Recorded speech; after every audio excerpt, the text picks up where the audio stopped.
They say I'm different, they can go the keys and I leave them. And they gotta say what I wish for, but it's too late. With the fall, with the best, now with the go. Bonjour à toutes et à tous, on est en compagnie de Mathieu Nicourt. Comment est-ce que tu vas? Bonjour à tous, ça va bien, merci. Enchanté de t'avoir, c'est la première fois qu'on t'a sur le podcast, justement, à l'émission The GOAT. Dans un premier temps, on va tout simplement poser la question, qu'est-ce qui t'a poussé à te lancer dans les sports de combat? Qu'est-ce qui t'a attiré dans le sport du MMA déjà? Alors moi, le MMA, je l'ai commencé il y a plus de 25 ans. Donc, ce qui m'a attiré, c'était, en fait, j'ai vu la naissance de cette discipline, en fait. Et ce qui m'a attiré, c'était le réalisme. C'était pour moi une épreuve de vérité. Et donc, je pense que j'avais pratiqué des arts martiaux traditionnels à l'époque. Et il y avait un petit peu toujours le rêve de qui est le plus efficace. C'était un petit peu la question que tous les pratiquants se posaient sans pouvoir résoudre le problème, puisqu'il n'y avait pas un espace de compète où toutes les techniques étaient autorisées. Donc on pouvait savoir qui était le meilleur lutteur, qui était le meilleur judoka, qui était le meilleur boxeur, mais pas qui était le meilleur combattant quand tout était autorisé. Et quand ça s'est arrivé, quand on a entendu parler des premiers Ultimate Fighting, pour moi c'était ça l'épreuve de vérité en fait. D'accord. Donc, avant d'entrer vraiment dans cet aspect MMA, si tu devais nous parler du jeune Mathieu, comment est-ce que tu le décrirais, son tempérament? Est-ce que tu as pratiqué d'autres sports avant d'en arriver au MMA? Alors le jeune Mathieu, j'ai pas un parcours peut-être très classique parce que j'ai pas grandi dans un milieu où on parlait de sport de combat. C'était pas du tout un centre d'intérêt dans le milieu où moi j'étais, mais je me sentais justement pas très à ma place dans ce milieu-là et j'avais ce besoin de faire mes preuves, de me confronter à la réalité. Et c'est vrai qu'en fin d'adolescence, ce besoin se faisait de plus en plus pressant. Donc je me suis tourné vers les arts martiaux, vers les sports de combat. Au début, vers les arts martiaux traditionnels. Et puis c'est là qu'on a entendu parler des premiers UFC. Il n'y avait pas Internet. Alors je répète, ça fait marrant pour les jeunes, mais on avait des VHS à l'époque et on achetait au magasin les VHS des premiers UFC. Et ça pour moi était une révélation parce que vraiment à l'époque presque tout était permis. Il n'y avait pas de catégorie de poids, il n'y avait pas de règles, etc. Heureusement, ça s'est transformé par la suite. Mais moi, au début, en tant que jeune Mathieu Nicourt, c'était ça qui m'attirait. C'était un espace de combat où on pouvait pas tricher en fait. Où si t'étais le meilleur, c'est là qu'il fallait aller pour le prouver. Et donc du coup, en voyant les premières vidéos, c'était alors je viens de voir Royce Gracie au Bellator à l'instant, c'était super sympa, c'était la première fois que je le voyais en vrai. On s'était jamais rencontrés. Et moi c'est le premier qui m'a inspiré en fait, les premières images et de voir ce gars qui avait un système bien établi et qui arrivait à imposer son système à d'autres. Donc il y avait ce côté violent effectivement où tout était permis ou presque, mais il y avait un aspect stratégique presque scientifique du combat aussi pour aller chercher la victoire. Comment passer de la distance de pied-point, réduire la distance, aller au clinch, emmener au sol, terminer le combat au sol. Et ça, c'était vraiment une révélation pour moi. Et en même temps, je voyais bien que ce que j'avais pratiqué avant, ça ne me permettrait pas de gagner dans ce genre de compétition. Donc ça a été une remise en question complète et j'ai complété, presque tout repris à zéro. Je me suis entraîné en grappling, je me suis entraîné en lutte, je me suis entraîné en boxe pour pouvoir être efficace. Et du coup, tu as eu une carrière, justement, on va en parler, mais comment est-ce qu'est née, pour compléter ta réponse, la Free Fight Academy où on se trouve actuellement? Alors la Free Fight Academy, elle est née au début d'un besoin, c'est-à-dire que le sport n'existait pas. Moi, je m'étais fixé de performer dans ce sport, mais il n'y avait rien en France. Et donc, j'ai créé ma salle au début pour m'entraîner, pour avoir des partenaires d'entraînement, avec 2-3 potes au début, puis il y en a 4, 5, 6 qui sont venus. Et puis, pour avoir un espace pour m'entraîner, j'ai commencé dans on m'a prêté un espace de quartier, c'est dans le 15e arrondissement, la première salle, en me disant, écoute, là, on a des jeunes un peu compliqués. Si tu t'en occupes, alors on te laisse la salle. Et c'est comme ça que j'ai commencé. Et puis, moi, j'avais fait des études de STAPS pour devenir professeur de PS, donc la fibre pédagogique, elle était présente aussi. Et les deux se sont faits en même temps. Je suis en même temps été un combattant et en même temps un entraîneur immédiatement, puisqu'il y avait un peu ce rêve, et c'était un peu le modèle des Gracie à l'époque, d'ouvrir une académie, d'ouvrir un club pour pouvoir en vivre, en fait. Les combats, il y en avait très peu, les bourses, elles étaient pas très élevées, je savais que je pourrais pas vivre uniquement des bourses, donc il fallait, si je voulais réaliser mon rêve et vivre de cette activité, il fallait aussi pouvoir ouvrir une salle et vivre grâce à la salle. Et c'est comme ça qu'est née la Free Fight Academy. Magnifique. Tu as mentionné justement la prise en charge parfois de certains jeunes qui ne savaient pas forcément aller, dans quelle direction aller. En tant que coach de la FFA, quelles sont les valeurs principales que tu inculques à tes élèves au quotidien dans cette pratique des arts martiaux mixtes? Après, je pense que, comme tout bon entraîneur, je vais inculquer le respect du partenaire, le respect de l'entraîneur, le respect de l'adversaire aussi en compétition. Mais c'est vrai que j'utilise le MMA comme un vecteur, c'est-à-dire que un vecteur d'intégration sociale pour un certain nombre de jeunes. Il y en a qui viennent ici, qui n'ont pas forcément une visée de devenir un grand compétiteur, ou qui aimeraient bien, mais qui ont peut-être pas les moyens, ou qui ont peut-être d'autres choses en tête aussi, qui font que il y a un moment donné où ils vont arrêter la compétition et vont faire autre chose. D'autres vont pas faire de compétition, ils vont simplement venir pousser la porte pour devenir meilleurs, parfois pour apprendre à se défendre, etc. Mais en tout cas, je l'utilise comme un vecteur d'intégration, c'est-à-dire qu'effectivement, parce qu'ils sont motivés par le sport, pour certains qui avaient du mal à respecter les règles en dehors, là, ils vont apprendre à les respecter. Parce qu'il y a une motivation. Et puis ils vont comprendre que c'est plus agréable aussi que de se sentir bien en société. Et puis, il y a des messages qui vont passer à ce moment-là. Et puis, c'est la mixité sociale que je recherche aussi. Moi, je suis pas du tout issu d'une cité. Je suis arrivé là-dedans parce qu'il y a eu cette passion pour les sports de combat à un moment. Et je pense que chaque milieu a quelque chose qui va pouvoir apporter à l'autre. Donc, c'est cette mixité qui fait que un jeune qui est en train de faire ses études va rencontrer ici un gars qui est déjà propriétaire d'une entreprise, qui va peut-être lui proposer un emploi. Et puis peut-être que ça va le motiver à aller plus loin dans ses études, etc. Et donc, du coup, c'est pas forcément un parcours uniquement sportif, mais un parcours de vie qu'on essaye de créer aussi. Voilà. Tu es notamment, parce que en plus de tes activités sportives de compétiteur, loisirs pour certains ici que tu encadres, tu es notamment matchmaker de l'une des organisations majeures en France, l'Hexagone MMA. J'ai l'impression que beaucoup de gens négligent l'importance d'un bon matchmaker dans une organisation. Dans un premier temps, pour les néophytes qui découvrent le sport, peux-tu nous décrire brièvement la fonction d'un matchmaker et quelle approche tu adoptes pour créer des combats, on va dire, excitants, attrayants et équilibrés dans les événements de l'Hexagone? Alors, sur l'historique, en fait, il y a eu un moment où le MMA a été légalisé en France. À ce moment-là, j'avais décidé de monter mon propre événement avec un ami.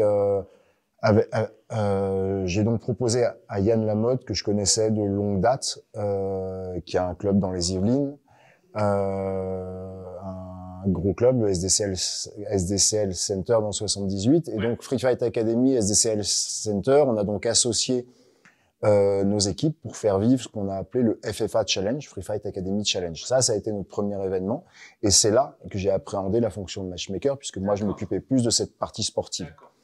Et mon idée au début, c'était faire monter des jeunes, parce que c'était ça pour moi l'intérêt de la légalisation en France, c'est que moi, lorsque c'était évidemment les tout débuts du sport à mon époque, on devait s'exporter à l'étranger, et puis même les premières générations d'élèves que j'ai formés, je devais les emmener à l'étranger.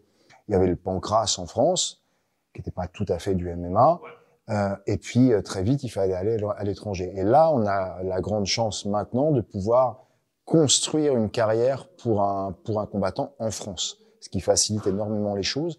Et donc, je voulais pouvoir créer une organisation où les jeunes combattants puissent se faire une expérience en amateur, puis passer professionnel pour gravir les échelons. C'est ce qu'on a fait avec le FFA Challenge. Et en parallèle, d'autres organisations avec des moyens plus importants ont vu le jour, notamment Hexagone MMA. J'avais un ami qui était actionnaire dans cette compagnie, on était en relation, je l'avais invité à voir notre événement, on discutait ensemble, puis il m'a présenté à Jérôme et Laurent Pourreux, les patrons de Hexagone MMA.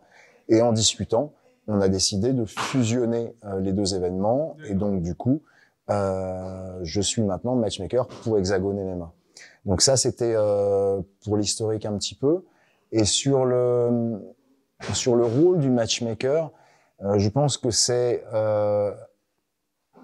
arriver à, d'une part, proposer une carte excitante, d'autre part, proposer une carte sportivement intéressante. Et arriver à regrouper les deux pour proposer une carte qui, à la fois, parce qu'un combattant est très suivi, on va lui trouver un adversaire qui correspond à son niveau à un moment donné, parce que ça fait venir du public, mais on va aussi voir l'aspect strictement sportif, parce que je suis un sportif à la base aussi, et ce qui m'intéresse, c'est de voir qui est le meilleur de la catégorie à la fin. Donc essayer de proposer des combats qui soient compétitifs, qui puissent être excitants pour le public, mais qui puissent faire aider chaque combattant à gravir les échelons progressivement. Aujourd'hui, là ton historique parle de lui-même, hein, tu fais incontestablement partie des pionniers du MMA français.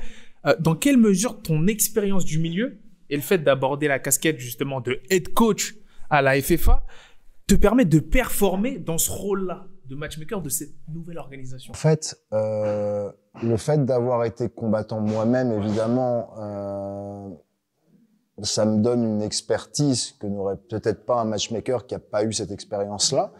Mais surtout, je pense, le fait d'avoir été entraîneur depuis des années et d'avoir aidé des élèves à gravir les échelons, en fait, quand on choisit des combats pour nos élèves, parce qu'il y a la casquette de manager également, on regarde les adversaires, on voit le palmarès, on analyse le style, on regarde l'expérience, on voit si le combat, on pense que ça peut être intéressant pour notre élève ou pour l'élève qu'on a en management. Et donc, du coup, cette expérience-là, c'est une analyse, en fait. C'est une analyse de quel combat est envisageable. Donc, c'est-à-dire que quand je vais jouer le rôle d'un matchmaker, je vais regarder un combattant qui peut-être est sous contrat avec notre organisation, un autre qui est sous contrat, voire me dit, ce combat-là, j'ai envie de voir, en fait. J'ai envie de voir lequel des deux va pouvoir gravir les échelons. Ou si c'est un combattant où on n'a personne déjà signé à lui proposer, aller regarder ailleurs, faire appel à des managers pour qu'on me propose des challenges sportifs intéressants pour que ça ne doit pas être trop facile. Il faut qu'il y ait un challenge et c'est ce qui va rendre le combat attractif pour le public et évidemment pas le mettre en face d'un mur. Donc il va falloir trouver quel combat va être équilibré et en même temps attrayant. Et donc, cette expérience de manager, de coach, elle me sert directement pour le matchmaking. C'est super intéressant ce que tu dis, hein, parce que là, tu viens d'évoquer justement la casquette de manager que j'oubliais, de head coach, de matchmaker. En France, vous êtes plusieurs, on va dire, grands head coach à avoir plusieurs casquettes. Quel est ton avis sur le sujet? Penses-tu qu'à un certain niveau, il est préférable d'uniquement se concentrer sur un certain athlète ou pas du tout? Si on est bien organisé, ça peut te permettre de performer au haut niveau. J'ai entendu j'ai suivi quelques débats à ce sujet-là. Est-ce que Lopez, il a trop de casquettes, par exemple, etc. Alors, Lopez, je peux en parler parce que c'est mon ancien élève et il a fait toutes ses classes à la Free Fight Academy. On se connaît très bien. Je l'ai eu comme compétiteur à la Free Fight Academy. Il a été coach à la Free Fight Academy avant de créer son propre club. Et je sais les étapes par lesquelles il est passé. Et la vraie question, c'est alors est-ce que financièrement, si tu veux te consacrer à ça, c'est possible de s'occuper d'un ou deux athlètes à fond? Je te dirais, à moins d'être tout en haut, non. En fait, tu peux pas en vivre, en fait. Donc c'est soit, parce que j'ai entendu des débats à dire oui, il fait trop de choses, il machin, il est ok, mais qui à l'heure actuelle vit du MMA en France? On est peut-être 2, 3, 4. Et les autres qui ont que un rôle de coach ou que un rôle de manager, en général, ils ont un autre job à côté. Donc, ils font pas exclusivement ça. Alors, est-ce qu'il vaut mieux être infirmier et manager ou alors être matchmaker et coach et manager? Moi, je pense qu'il vaut mieux être coach, matchmaker et manager parce que c'est le même milieu, parce que il y a des ponts qui vont se faire. Ceux qui font pas ça, ils ont un autre job qui a parfois rien à voir avec le sport, mais il leur en faut un autre. Ils peuvent pas en vivre. Donc ça, sur le plan strictement économique, je pense que le choix, il est vite fait. D'accord. Après, quand tu as un athlète qui performe à très très haut niveau et que effectivement il y a un pourcentage sur des sommes qui sont astronomiques qui fait que tu peux en vivre et ne pas avoir d'autres activités, oui, en théorie, peut-être qu'il vaudrait mieux se concentrer uniquement à ça, mais cet athlète, sa carrière à très haut niveau, elle va durer 5-6 ans maximum, et après, quand tu as fini, tu vas retrouver un boulot d'infirmier. Donc, c'est un peu facile de faire des procès comme ça. Quand on vit dedans, quand on connaît la réalité, ben, on sait qu'on est obligé de cumuler des casquettes différentes dans le domaine sportif, en fait. C'est-à-dire qu'on n'a pas le choix, en réalité. Très complet. Justement, en parlant de gros événements, le prochain gros événement de l'Hexagone, le 3 juin, aux arènes de Béziers, avec la grande première notamment de Mehdi Ben Lagdar dans l'organisation. Si tu devais citer 2 combats de cette soirée, 1 ou 2, à ne surtout pas manquer, lequel serait-il pour nous donner un peu l'eau à la bouche à la communauté The GOAT? Combat de Mehdi Ben Lagdar contre le Brésilien Wanderson Barcelos, où bah, c'est la première de Mehdi Ben Lagdar dans une grosse orga française. Il a fait son parcours au Cage Warrior en Angleterre. Donc évidemment, on avait déjà discuté avec Mehdi de sa participation sur Hexagone MMA. Il était en contrat avec le Cage Warrior, donc c'était compliqué, mais on avait cette idée-là en tête. Et donc je suis super heureux qu'on ait réussi à faire fonctionner les choses, à trouver un accord avec son manager qui travaille pour le Cage Warrior et qui cumule plusieurs casquettes. Excellent, la boucle se rejoint. Enfin, ça se rejoint. Et donc, donc, je suis super heureux qu'on ait pu trouver un accord, que Mehdi fasse partie de l'organisation Hexagone MMA. On sait que c'est un des combattants français les plus en vue, les plus suivis, un de ceux dont on attend le plus. Donc, qui poursuive sa carrière sur Hexagone MMA, on en est très très heureux. Là, il y a un premier combat contre un adversaire expérimenté qui va être intéressant à voir, où ça va se traquer, où ça va être un combat excitant pour le public aussi. Donc ce combat-là, il faut pas le rater. Et on a aussi l'autre particularité chez Hexagone MMA d'avoir ce versant international. On n'organise pas que en France. Hexagone MMA passe à une étape supérieure. Elle organise dans différents pays, en Europe et en dehors de l'Europe également maintenant. Et donc, on est suivi par BT Sport, enfin on est diffusé sur BT Sport en Angleterre. Le marché anglais est pour nous important et on a signé plusieurs grosses pointures anglaises et un combattant comme Dean Garnett qui combat là pour la ceinture à Béziers. Ça, c'est un combat à suivre contre l'Argentin Lucas Corbage, qui pour le coup fait partie d'une autre partie d'une autre partie des combattants qu'on fait venir sur Hexagone MMA. On a des combattants d'Amérique du Sud qui sont un marché qu'on connaît pas tellement parce que ils combattent souvent entre eux dans leurs organisations, donc ils ont souvent des grosses expériences, mais entre combattants d'Amérique du Sud. Et là, c'est un peu la confrontation de l'Europe de l'Ouest et de l'Amérique du Sud, et ça va être un combat excitant, je pense. Très intéressant ce que tu viens de dire. Vous commencez à vous exporter et vous faites partie des rares organisations françaises qui s'exportent justement parce qu'en général, c'est des organisations américaines qui s'exportent un peu partout dans le monde et notamment en France, anglaises aussi qui viennent parfois en France. Et ça vous tenait vraiment à cœur de qui venait cette idée et pourquoi vraiment cette envie de prendre les autres marchés aussi maintenant? Alors, en fait, je pense qu'il y avait une envie évidemment, mais il y a aussi, tu sais, c'est souvent au fur et à mesure que tu te lances en projet que les opportunités se présentent. Et à partir du moment où il y a une dynamique, bah tu te dis tiens, on aimerait bien avoir des combattants anglais parce qu'il y a des gros noms en Angleterre, etc. Du coup, une signature importante, ça a été celle de Norman Park, qui pour le coup un Irlandais du Nord, ancien vainqueur de Ultimate Fighter, qui est très très suivi aussi au niveau des réseaux. Un très très grand combattant également, qui nous apporte une médiatisation. Et en fait, par exemple, pour te donner cette image, c'est Norman Park qui a pris contact avec moi. pour combattre.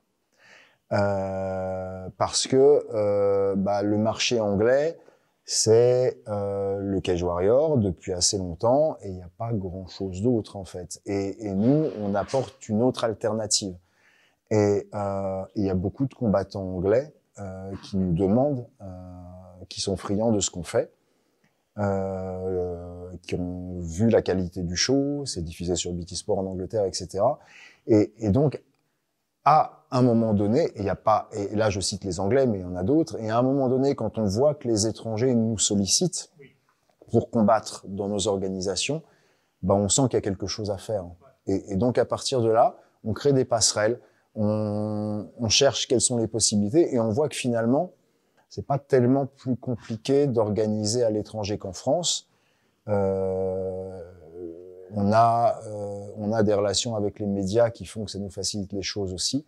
Et on se dit, on peut avoir des ambitions encore plus importantes et devenir une vraie organisation internationale et non plus seulement française. Tu as mentionné des combattants anglais et même, on a vu des gens qui voulaient justement venir. C'est-à-dire que l'Hexagone MMA, je dirais, a une certaine attractivité. Vous avez réussi à faire une grosse signature, un gros coup notamment, on va dire, dans l'univers francophone avec Mehdi Ben Lagdar. Comment t'expliquerais qu'une organisation attire les combattants? Quels seraient les facteurs clés qui fait qu'une organisation de MMA aujourd'hui, elle est attractive pour les combattants? Alors, il y a un aspect financier, bien évidemment.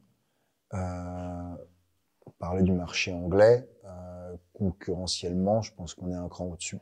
D'accord. Ça, c'est une première chose.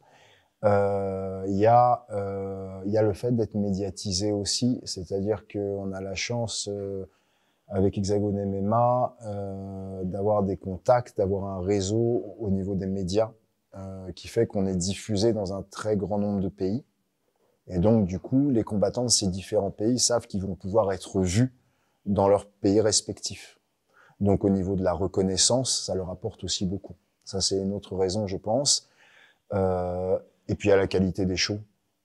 C'est-à-dire que on a David Rothschild qui s'occupe sur Hexagone MMA des effets son et lumière, du côté spectacle. Il y a cet aspect-là aussi qui fait que je pense qu'on montre qu'on est un grand show en fait. Vous êtes un grand show, tu viens de le citer. Quelles sont, si tu veux citer une ou deux, les ambitions venant de toi pour l'Hexagone MMA, notamment en tant que matchmaker?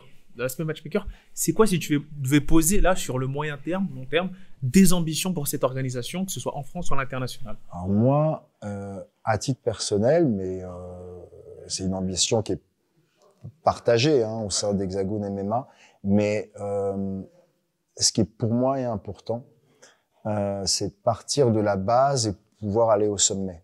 Et j'aimerais qu'on puisse vraiment faire tout au sein d'Hexagone MMA. C'est pour ça que sur Hexagone MMA, on a deux parties. On a le Hexagone, les gros événements qui vont avoir lieu au Zénith de Paris, au Futuroscope de Poitiers, qui vont avoir lieu à l'étranger dans des salles prestigieuses aussi. Et on a l'Hexagone Challenge. L'Hexagone Challenge, c'est ce que je faisais avant avec le FFA Challenge, c'est aller chercher un peu partout en France les futurs talents français. Et moi, ce qui me fait rêver, c'est de pouvoir, je fais le comparatif avec ce que moi j'ai vécu. Je suis très content d'avoir vécu l'époque des pionniers. On était une poignée, on nous prenait pour des fous. On allait à droite, à gauche, on prenait notre baluchon, on savait même pas si on serait payé à la fin, si on serait remboursé notre billet d'avion à des moments. Je suis très heureux d'avoir vécu cette période-là, mais je suis très heureux aussi de vivre le développement phénoménal de notre sport. Et mon rêve, moi, c'est de pouvoir proposer à un combattant de faire toutes ces classes.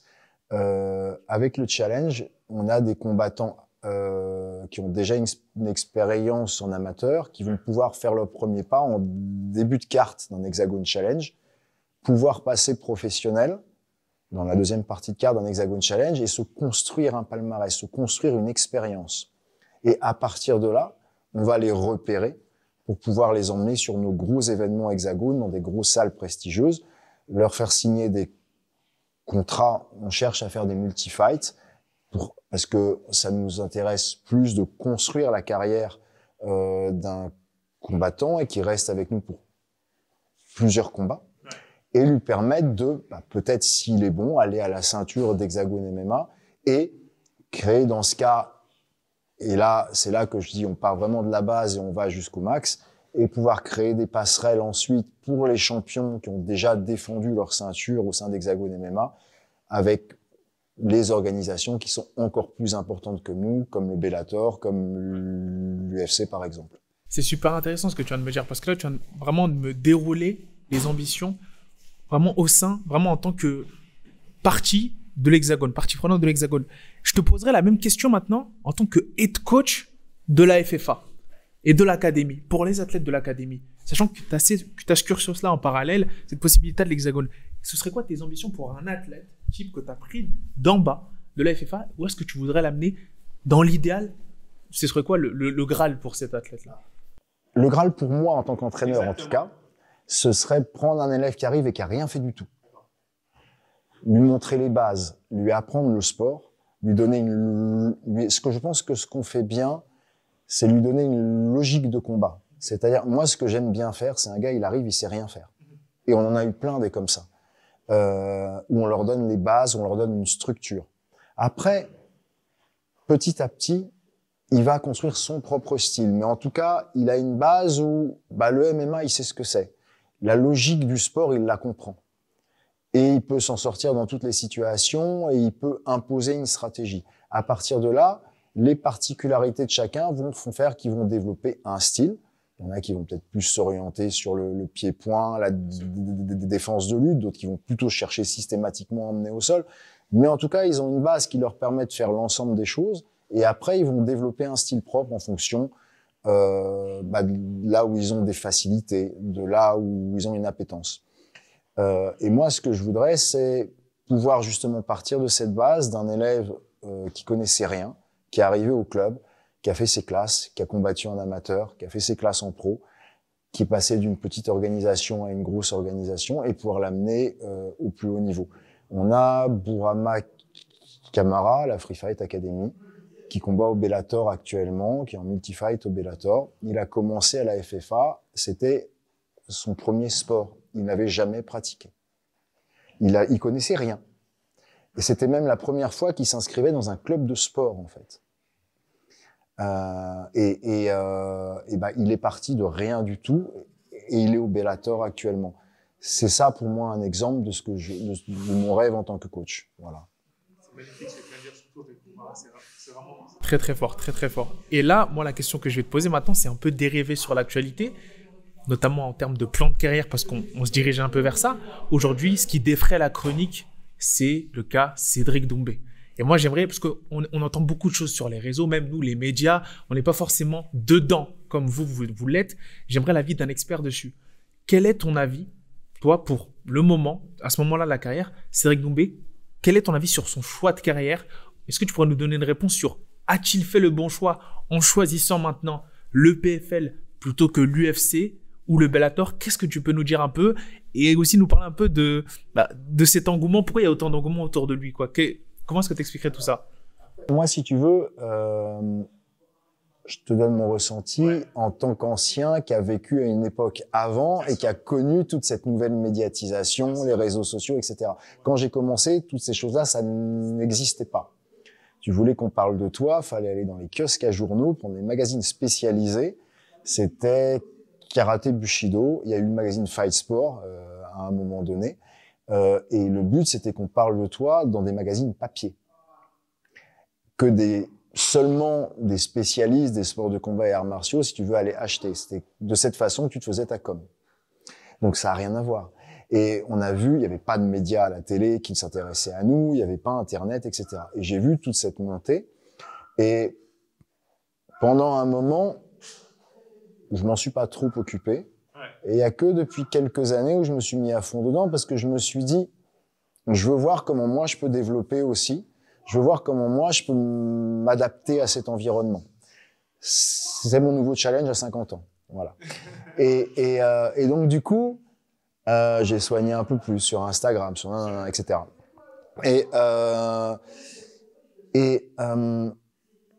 La communication sur les réseaux, il y a des dérives possibles qui sont inquiétantes. Je pense qu'il faut surveiller, effectivement. Mais c'est aussi une chance absolument extraordinaire. Avant, pareil, j'ai eu quelques rôles au cinéma, etc. Avant, si t'étais pas dans le milieu, bah, tu savais que tu ferais pas de film, en fait. Il fallait déjà être dedans, il fallait avoir un parent, un machin, etc. Maintenant, tu peux te faire connaître en ligne, tu peux montrer ton travail en tant que comédien, en tant que réalisateur. Tu peux commencer à avoir une rémunération par ces réseaux, par tout ça, et te faire repérer pour aller plus loin. Je pense, alors, Cédric Doumbé, je l'ai jamais rencontré, je le connais pas personnellement, je sais que c'est un grand champion de pied-point. Moi, du coup, j'ai envie de voir ce que ça va donner avec un bon combattant, effectivement, de MMA. Là, je reste un peu sur ma faim. Les adversaires qu'il a eus, on sait pas trop. Il a pas été en difficulté.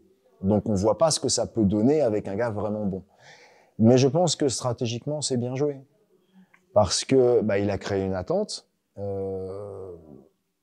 m'intéresse pas beaucoup au pied-point, seulement à quelques athlètes qui ont fait qui sont des transfuges, mais je suis pas l'actualité du pied-point autant que je suis celle du MMA. Cédric Doumbé, moi, je m'y intéressais pas, en fait. Donc, il a réussi à faire en sorte que je m'y intéresse. Donc, déjà, il a réussi son coup. Ensuite, bah, on sait pas ce qu'il vaut vraiment. Il paraît, j'imagine qu'il travaille beaucoup la lutte et le sol. Il paraît qu'il a une bonne défense de lutte, etc. Mais on l'a pas vu avec un vrai adversaire encore. Et je pense que en créant une attente, une frustration quelque part, en prenant des adversaires à un niveau qui était à un niveau d'expérience qui était loin d'être le sien, il a focalisé l'attention malgré tout. Il fallait pas le faire plus longtemps. En tout cas, là, je pense que ça aurait été une erreur, mais visiblement, il le sait, puisqu'en fait, il savait que c'est là qu'il fallait s'arrêter. Et pour moi, le choix du PFL, c'est pas mal. Parce que, je sais pas, peut-être que c'est un McGregor bis, etc. Mais moi, là, de ce que j'en ai vu, il n'y a rien qui me le prouve. Donc peut-être qu'il n'a pas le niveau pour aller loin à l'UFC pour l'instant. Le PFL, c'est le choix intermédiaire et c'est pas mal. En termes de projets sportifs et pour gravir les échelons.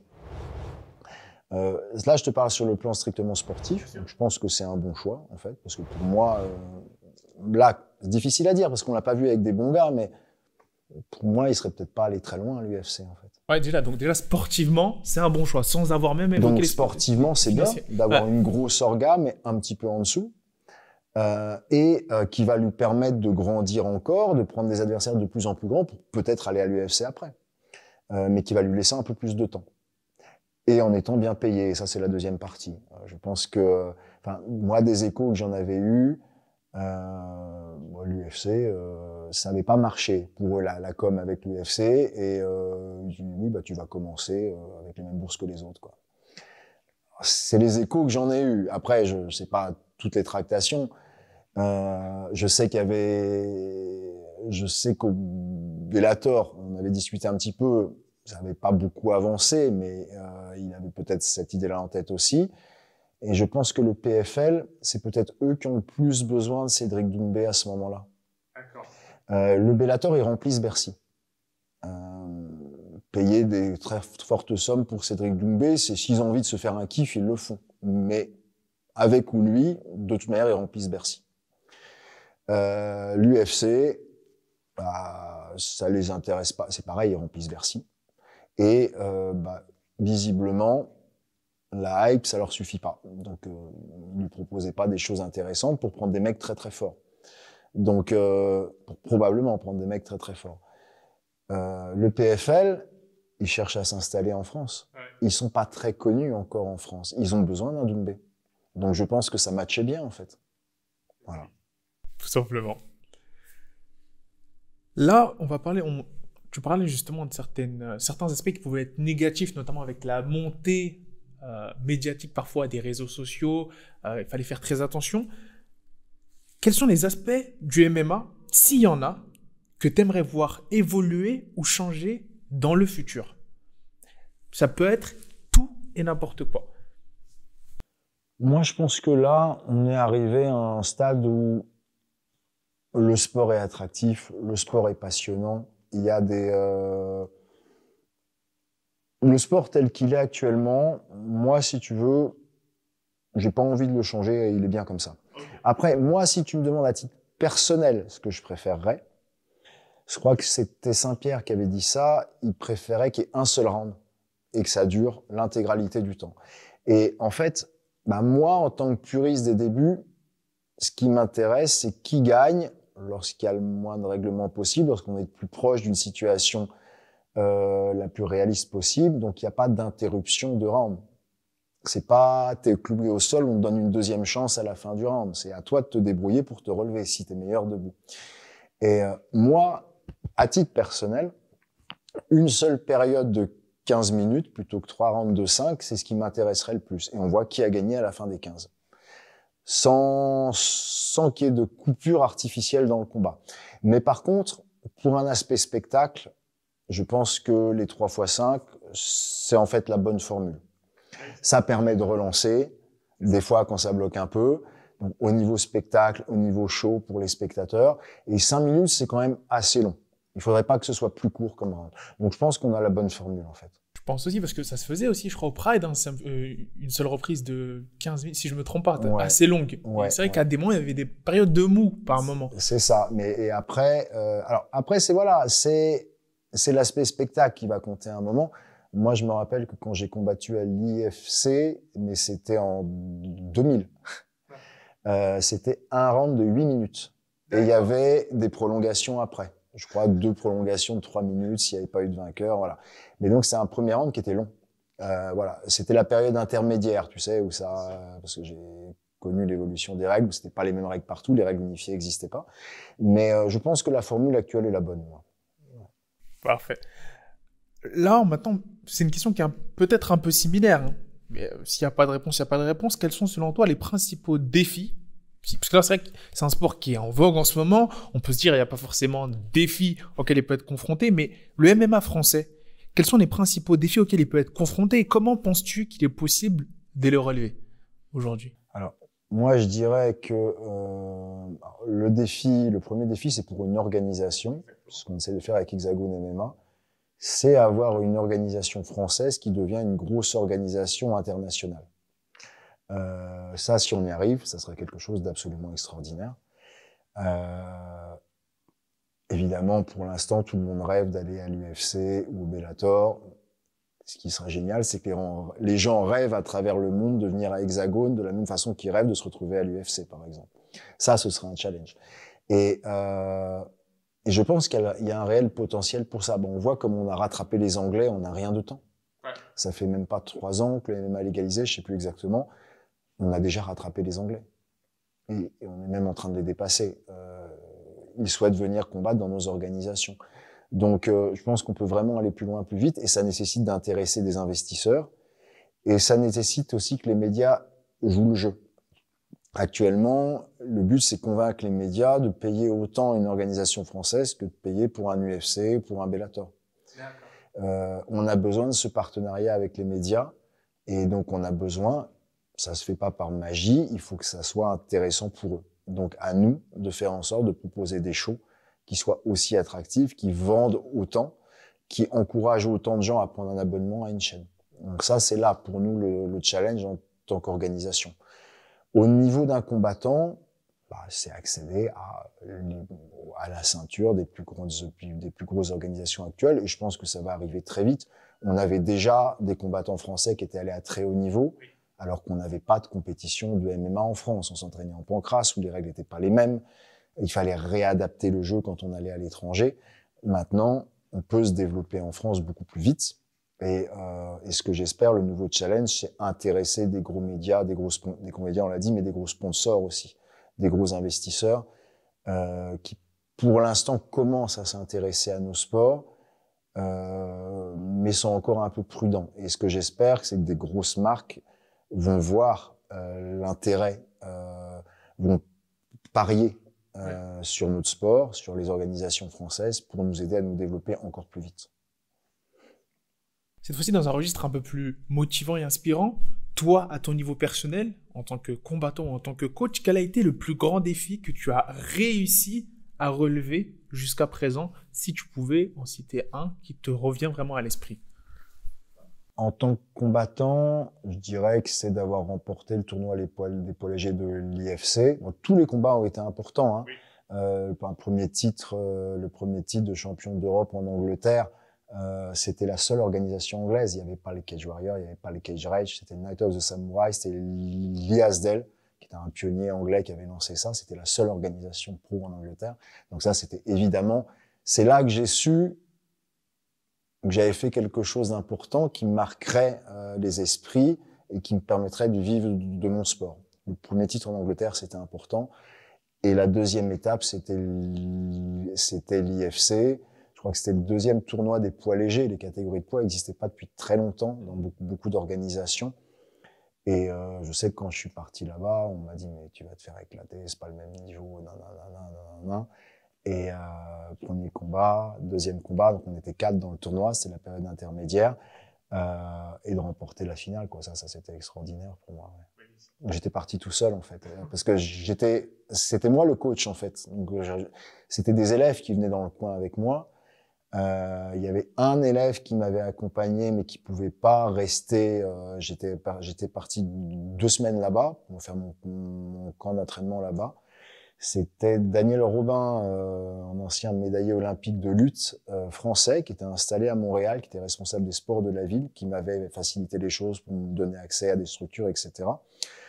Et j'avais un de mes élèves qui avait fait 1 semaine avec moi là-bas, il pouvait pas rester plus. Et j'avais dit, du coup, reste pas la deuxième, reste que la première, parce que c'est là où j'aurais besoin de plus de toi pour ma prépa. Et le jour du tournoi, j'étais tout seul, j'avais pas de coach en fait. J'ai pris un gars dans le vestiaire, j'ai dit est-ce que tu veux être mon coach? Il est venu avec moi, on s'était rencontrés pour la première fois là et remporter le tournoi dans ces conditions, ça c'était extraordinaire pour moi. Fantastique. Ça c'était en tant que sportif. Ouais. En tant que coach, il y a plein de belles choses aussi. Le premier challenge, c'est de pouvoir vivre de mon sport parce que c'était pas facile. Même encore aujourd'hui, on est une poignée, je pense. Et d'où la nécessité de monter une structure, les cours collectifs, les coachings individuels, entraîner des combattants, faire le management, etc., etc. Et maintenant faire du matchmaking pour Hexagone. C'est un écosystème où on a besoin d'avoir plusieurs casquettes pour pouvoir bien en vivre. Voilà. Ou alors faire un autre boulot à côté. Donc, il vaut mieux, je pense, avoir plusieurs boulots dans le même domaine qui se complètent et qui facilitent les choses. Et en tant que coach, il y a l'aspect sportif. On parlait de Bourama qui a fait ses débuts au club et qui se retrouve au Bellator. Mais il y a eu avant ça d'autres étapes importantes. Beaucoup de combattants qui ont commencé avec nous. Michael Lebou, j'ai pas fait toute sa carrière, mais tous ses débuts, le MMA, il l'a découvert ici, les bases, il les a apprises ici. Sa carrière amateur et ses débuts professionnels, il les a fait ici. On a lancé beaucoup de combattants également. Prince Aounala, qui a été pendant un moment dans le top 3 des poids lourds ou mi-lourds en France, qui est arrivé ici en ne connaissant rien du tout. Qui a appris toutes ses bases, etc., qui maintenant a son propre club, qui dépend du management de la Free Fight Academy, mais qui entraîne lui-même ses propres élèves, donc qui a créé son propre parcours au sein du club, où il transmet une pédagogie, où il s'inspire certainement de ce qu'il a pu apprendre ici. Donc ça, c'est une fierté aussi. Ce que Lopez fait au MMA Factory, je pense que sa pédagogie, elle n'est pas étrangère à ce qu'il a vécu à la Free Fight Academy. Donc, beaucoup de gens qui ont eu leur propre parcours, certains. On avait Arnaud Lepont, qui a été combattant du One FC, qui est installé en Asie, qui a son propre club. Tout ça, c'est des parcours qui se sont créés à la Free Fight Academy. Il y en a qui sont devenus combattants, qui ont été à très haut niveau, d'autres qui sont devenus entraîneurs. Mais en tout cas, c'est aider les gens à se réaliser en tant qu'homme ou femme avant tout, je crois, plus que le parcours sportif. Voilà. Pour revenir justement sur l'anecdote où justement tu as mentionné l'un de tes anciens élèves jeunes qui t'aidait justement dans ces péripéties, quel conseil donnerais-tu aux jeunes combattants aujourd'hui qui souhaitent se lancer dans une carrière de MMA? Si tu devais leur donner 1 ou 2 conseils que tu penses cruciaux qui pourraient leur aider à très très bien démarrer leur carrière ou du moins éviter de faire de grosses erreurs. Alors la première, c'est d'aller dans un club où on forme les gens. Bon là je fais ma pub, Mais je crois qu'en tant que club formateur, la Free Fight Academy est un bon club formateur. C'est pareil, on parle beaucoup du meilleur coach, mais coach, ça peut avoir des sens qui sont très très variés. Est-ce que quelqu'un qui prend un combattant qui est déjà à un haut niveau et qui l'accompagne, qui va l'aider à perfectionner certainement des choses, effectivement, il a du mérite, mais il l'a pas formé. Le mec, il est déjà à haut niveau au moment où il le rencontre. Donc, le mérite du coach n'est pas le même, je pense. Il y a beaucoup de clubs qui forment des combattants, qui peut-être malheureusement n'ont pas les moyens de pouvoir les accompagner au plus haut niveau ensuite. Mais je pense que ces coachs-là, ils ont un mérite absolument exceptionnel, parce que c'est eux qui donnent les bases que les combattants conserveront même quand ils développeront leur style. Et je dirais, un combattant qui veut démarrer, trouve un bon club formateur, qui te donne une structure forte, qui fait que les aspects du MMA, tu les maîtrises tous. Après, tu développeras ton style très très facilement là-dessus. Ça, c'est la première chose. Et ensuite, quand ton club peut t'accompagner, franchir toutes les étapes, essaye de rester avec ton club, avec l'entraîneur qui te connaît, qui partage un destin commun avec toi. On parlait du Bellator, on peut parler de Mansour Barnaoui, qui est resté avec son coach du début. C'était un tout petit club. Ils venaient des fois faire des entraînements parce qu'ils n'avaient pas beaucoup de sparring, donc ils faisaient les différents clubs.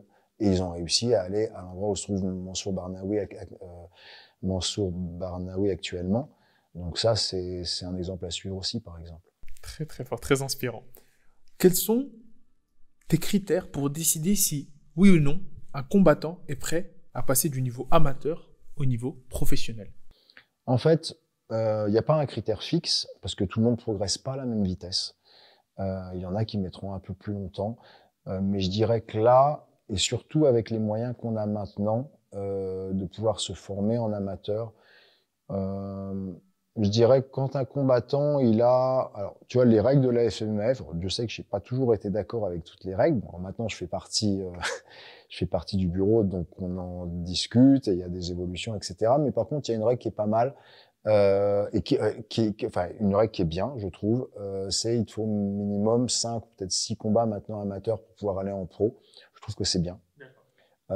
Et après, je pense que ça va dépendre de la vitesse de progression de la personne. Il y en a des combats amateurs, ils en feront peut-être 12, 15, peut-être 20, peut-être avant de passer en pro. Je dirais que moi, ce qui me sert de repère, c'est en fait, est-ce qu'il survole la catégorie? C'est-à-dire que quand un gars, ça fait la 3e compète où c'est des tournois, où il désinfecte tout le monde, je me dis, lui, et que je vois qu'il sait ce qu'il fait, en fait, qu'il y a vraiment une maîtrise, que c'est pas au hasard, c'est pas un coup de bol, c'est un truc où le mec, il sait ce qu'il fait, il impose un jeu, il arrive à l'imposer à tout le monde. Et quand 2, 3 fois de suite, il me refait ça, je me dis là, lui, il est prêt à passer à une étape au-dessus. Parce que c'est vrai que là, on voit de plus en plus de combattants justement qui veulent vraiment se forger un réel palmarès en amateur et qui arrivent à ce statut où ils arrivent au bout d'un moment, ils désintègrent tout le monde comme tu as dit. Ça, c'est impressionnant. Tu as des amateurs qui ont un niveau plus impressionnant que des professionnels. On en parlait, on avait une réunion de la FMAF et au niveau des compétitions amateurs, justement, de créer une compétition réservée à des débutants qui font leurs premières armes, qui ont moins de 5 combats, par exemple. Il fallait trouver un critère parce qu'effectivement, tu as des gars qui vont faire leur première compète, tu as des gars qui tournent en amateur, qui ont 12 combats amateurs, 15 combats amateurs, dont des compètes à l'IMAF, à l'international, etc., qui ont largement le niveau de certains combattants pros. Et donc, il y a une disparité de niveau dans les amateurs aussi, qui fait que tu mets en danger un débutant si tu l'envoies dans une compète où il y a des gars qui ont déjà une carrière limite internationale, même s'ils ont le statut amateur encore. Donc ça aussi, progresser de toute manière étape par étape. Excellent. On arrive à l'avant-dernière question de cette interview, enfin. De manière plus généraliste, quelle est ton opinion sur l'impact des arts martiaux mixtes en tant que discipline sportive et moyen de développement personnel pour un individu? Si tu devrais, entre guillemets, te porter l'avocat de cette discipline pour un individu dans la vie de tous les jours. moi, je trouve que c'est... Après, ça, c'est ce que je défends depuis toujours, évidemment, mais je pense que ça apporte énormément à un individu. On a un gros groupe de compétiteurs à la Free Fight Academy, mais le gros des adhérents ne viennent pas pour la compétition, déjà. Pour certains, juste pousser la porte du club et s'inscrire, c'est, si tu veux, un challenge. Parce qu'ils viennent tellement pas de cet univers-là. Je pense à un élève là, il fait le conservatoire, il me dit machin, j'ai cours de violoncelle, je pourrais pas venir. Et il venait sa hantise, c'était avoir un œil au beurre noir pour que sa mère l'autorise à continuer à venir au club, tu vois. Et le mec, quand il arrive là, il a un sourire, il est heureux d'être là. Et je sais pas jusqu'où il ira, s'il fera de la compétition ou quoi, mais c'est déjà fort de venir là, alors que c'est pas ce que ton milieu t'enseigne, c'est pas les valeurs qu'on t'enseigne au début, mais parce que tu as un truc en toi où tu te dis, j'ai besoin de faire ça. Donc déjà, je pense que ça apporte énormément. Et à l'inverse, tu as des petits jeunes qui ont des parcours qui sont pas toujours simples, à qui ça va apporter une rigueur, une stabilité, et à qui ça va